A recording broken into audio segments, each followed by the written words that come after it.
गंजण्यापेक्षा झिंजणं कधीही अधिक चांगलं असतं, कारण बसून राहणाऱ्या माणसाच्या बुद्धीला गंज चढतो, तर सतत प्रयत्न करणाऱ्यांचं आयुष्य अनुभवानं समृद्धी होते.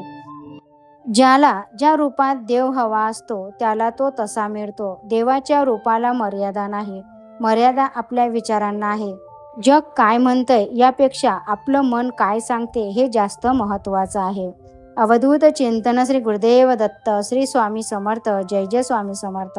नमस्कार स्वामी भक्तांनो, तुमच्या सर्वांचं स्वागत आहे स्वामी भक्ती प्रतिभा या चॅनलमध्ये. आजचा दिवस तुम्हाला आनंदाचा आरोग्यदायी जाओ हीच मी स्वामीचरणी प्रार्थना करते आणि आजच्या आपल्या स्वामी संदेशला सुरुवात करते. स्वामी भक्तांनो, तुमच्या समोर 2 अंक आहेत, त्यापैकी तुम्हाला एकाला निवडायचं आहे आणि आजचा स्वामी संदेश तुमच्यासाठी काय आहे ते तुम्हाला जाणून घ्यायचं आहे. आता हा संदेश त्या भक्तांसाठी ज्यांनी 20 नंबरच्या अंकाला स्पर्श केला आहे. पतंग आणि आयुष्यात एकच समानता असते. उंचीवर असेपर्यंतच कौतुक आणि किंमत असते. आयुष्यात 2च पर्याय आहेत, जे आहे ते सहन करणे, नाही तर बदलण्याची ताकद ठेवणे. स्वामींच्या समीप पोहोचण्याचा एकमेव मार्ग म्हणजे नामस्मरण. कोणतीही गोष्ट जोपर्यंत आपण पूर्ण करत नाही तोपर्यंत ती आपल्याला अशक्य वाटत राहते. एकदा सुरुवात केली की मार्ग आपोआप आपल्याला मिळतो. पावसाचा थेंब जमिनीवर पडल्यावर त्याचा आवाज फार वेळ ऐकू येत नाही, पण त्याने निर्माण केलेला गारवा बराच वेळ टिकून राहतो. माणसंही आयुष्यात थोड्याच वेळासाठी येतात, पण त्यांच्यामुळे मिळालेला आनंद किंवा शिकवण खूप काळ मनात राहते. म्हणून प्रत्येक भेटीला आणि प्रत्येक क्षणाला जपून ठेवा. कधी कोणती गोष्ट आठवण बनून आयुष्यभर साथ देईल सांगता येत नाही. नात्यांमध्ये प्रेम जितकं महत्त्वाचं असतं तितकंच संवादही महत्त्वाचा असतो, कारण शब्दामधूनच मन समजतं, दुःख हलकं होतं आणि प्रेम आणखीन वाढतं. मनात सगळं दाबून ठेवलं की फक्त गैरसमज आणि दुरावा वाढत जातो. म्हणून वेळेवर व्यक्त होता आलं पाहिजे. ज्ञानासोबत विनम्रता, पैशासोबत माणुसकी, सौंदर्यासोबत साधेपणा जपता आला की माणसाचे व्यक्तिमत्व सुंदर बनते. शेवटचा प्रयत्न करून बघायला काय हरकत आहे या वाक्याने कित्येक स्वप्न नव्याने सुरू होतात. शब्द खूप छोटा आहे, पण याचा अर्थ फार मोठा आहे, कारण जाणीव ठेवणं प्रत्येकालाच जमत नसतं आणि जो ठेवतो तो माणुसकीला जपत असतो. स्वतःचा स्वभाव, स्वतःची किंमत आणि स्वतःची मर्यादा ह्या 3 गोष्टी ठामपणे सांभाळल्या की लोकही आपल्याशी कसं वागायचं ते शिकतात. वाईट कोणीच नसतं जीवनात. अशीही वेळ येते की माणूस कितीही खरा आणि कितीही चांगला वागला तरीही तो कोणाच्या तरी मनासारखा न वागल्यामुळे वाईट ठरलेला असतो.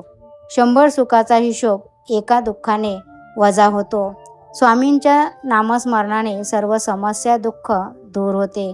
सतत स्वामींचे नामस्मरण करत राहा. श्री स्वामी समर्थ.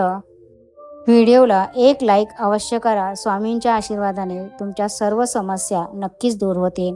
आता हा संदेश त्या भक्तांसाठी ज्यांनी 21 नंबरच्या अंकाला स्पर्श केला आहे.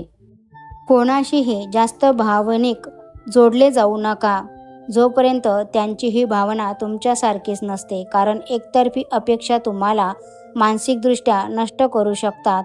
हे जीवनाचे सत्य आहे. चांगल्या व वाईट अनुभवाची शाळा म्हणजे आयुष्य, जिथे प्रत्येक अनुभव एक नवीन शिकवण देऊन जातो. मनात एखादी इच्छा असल्यास व ती पूर्ण होत नसल्यास ती पूर्ण होण्याचा संकल्प करून श्री गुरुदेव दत्त किंवा श्री स्वामी समर्थ 108 किंवा 1008 वेळा मंत्रजप करावा व त्याचसोबत श्री गुरुचरित्रातील 14व्या अध्यायाचे वाचन करावे. नक्की इच्छा पूर्ण होईल. प्रत्येक भावनेला एक पाहुण्यासारखं माना. तिला येऊ द्या, थोडा वेळ थांबू द्या आणि नंतर निरोपही द्या, पण तुमच्या मनाचा ताबा देऊ नका. क्षणभर आलेल्या पाहुण्याला मनाचं कायमस्वरूपी घर बनवू नका.